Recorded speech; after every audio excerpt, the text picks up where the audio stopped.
General Rutte announced big new capabilities for NATO: airlift, refueling, Yep. area surveillance. But when President Trump arrived, all he talked about was the refusal of the allies to participate in the attack on Iran.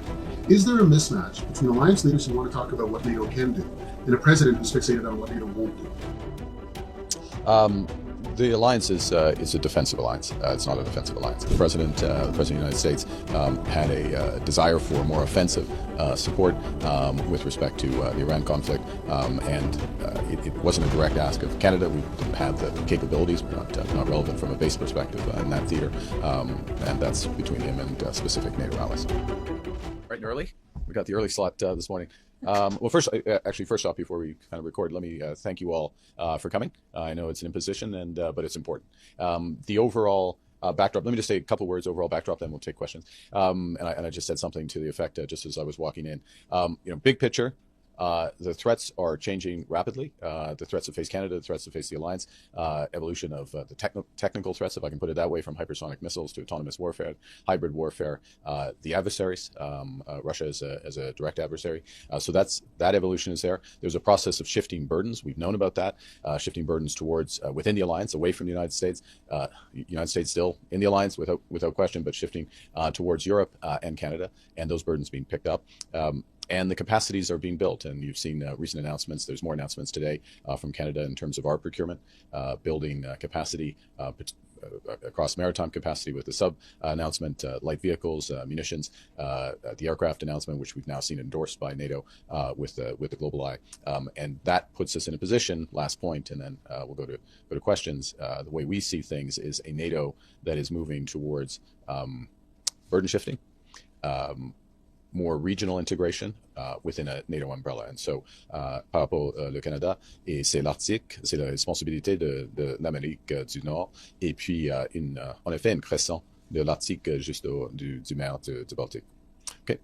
Concernant, M. Carney, Oui. à la Banque de la Défense, Ah il oui. va y avoir des discussions avec la Grande-Bretagne. Est-ce qu'il pourrait y avoir une sorte de fusion avec l'initiative britannique là-dessus? J'ai eu une discussion hier soir avec M. le Premier ministre Starmer. Il y a des discussions tout le temps. J'ai eu une discussion il y a quelques semaines avec M. Brown, l'envoi spécial pour le Royaume-Uni. Des initiatives, selon nous, ils sont complémentaires. Parce qu'il y a une banque qui donne des prêts, des investissements. C'est l'initiative du Canada et 8 autres pays à ce moment-ci. Et c'est plus une initiative d'approvisionnement du Royaume-Uni. Mais on peut voir les concordances entre les deux. Parce que si on a l'approvisionnement prévisible, c'est plus facile de financer des petites et moyennes entreprises, par exemple. Alors, il y a des discussions. Je suis sûr que les discussions vont intensifier sur cela, parce que c'est une alliance, au fond. In English, I'll shorten it. Complementarities between the two initiatives. The MDM, the initiative of the United Kingdom, is pretty much a procurement initiative, sovereign procurement.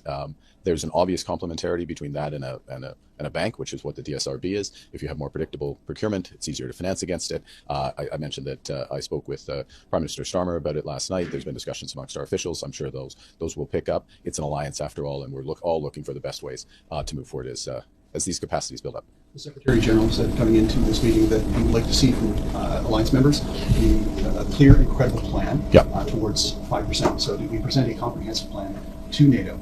At the same time, the C.D. Howe Institute has also said that Canada needs to be fiscally transparent about how it's spending defense dollars. And so publicly, can you say what our plan is for 5%?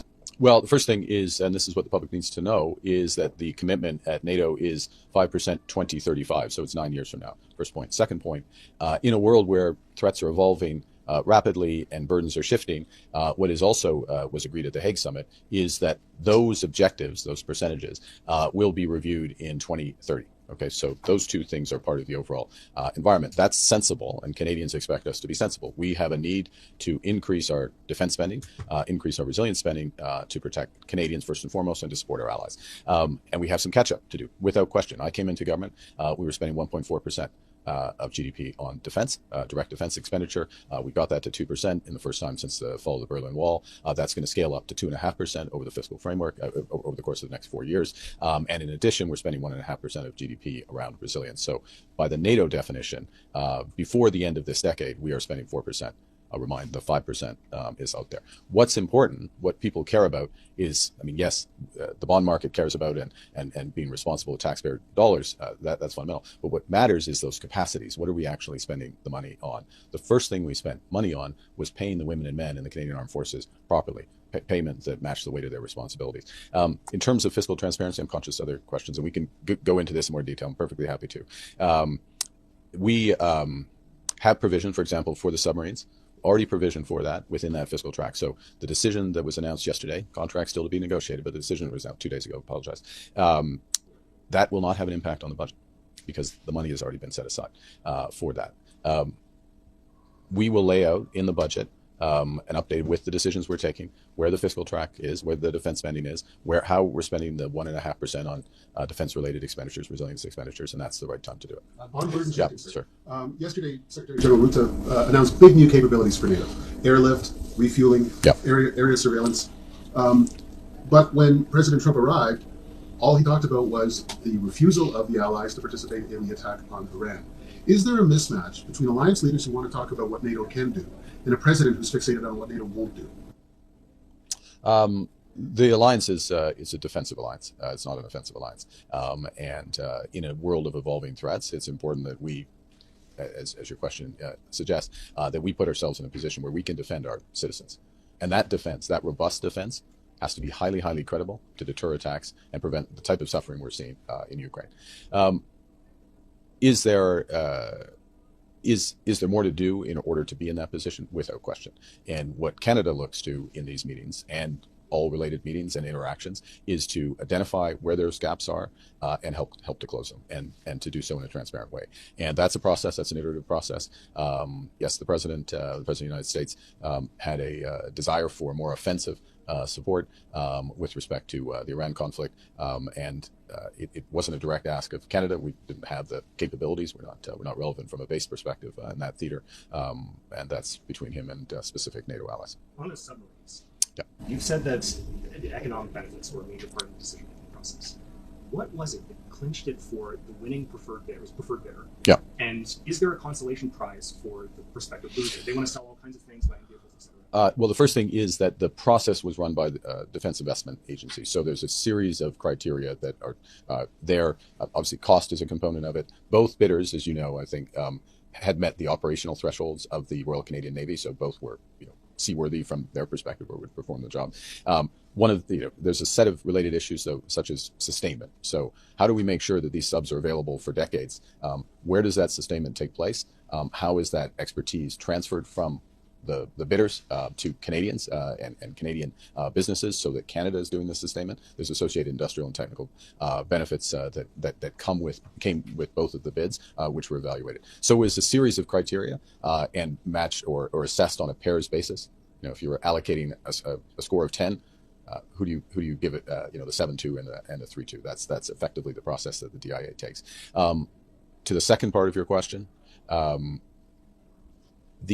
We have a deep strategic relationship with the Republic of Korea.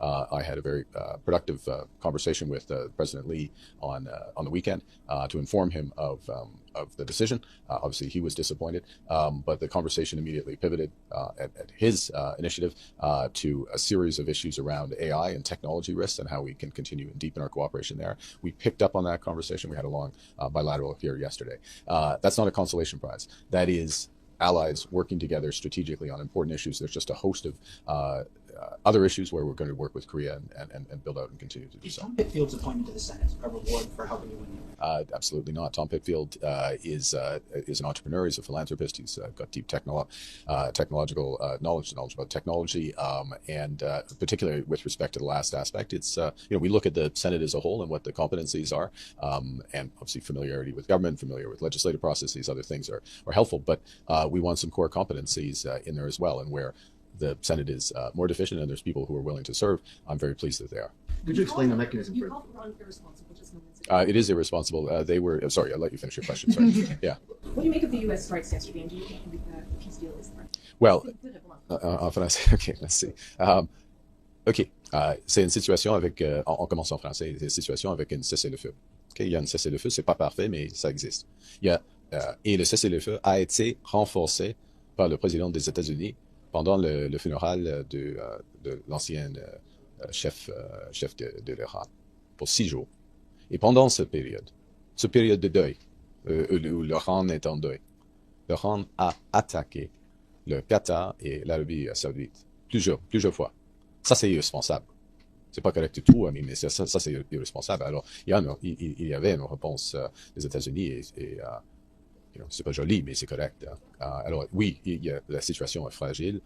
Le Canada veut